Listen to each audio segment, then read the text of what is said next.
Rekomendasi mana, Nebu Portable atau non portable untuk batuk berat? Aku saranin sih kalau untuk batuk berat atau ISPA dan asmanya udah parah banget, itu aku saranin kalian pilihnya itu yang Nebu non portable karena untuk uapnya jauh lebih banyak, jadi jauh lebih efektif lah untuk perawatan di rumah ya.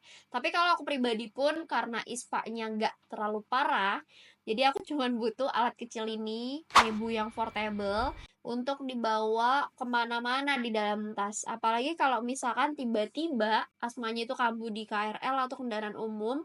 Jadi aku cuman butuh ini aja dikeluarin dari tas dan bisa langsung pakai. Nah, kalau aku lebih pilih perawatan di rumah karena jauh lebih hemat. Kalau kalian pilih perawatan di rumah atau perawatan di rumah sakit? Coba tulis di komen.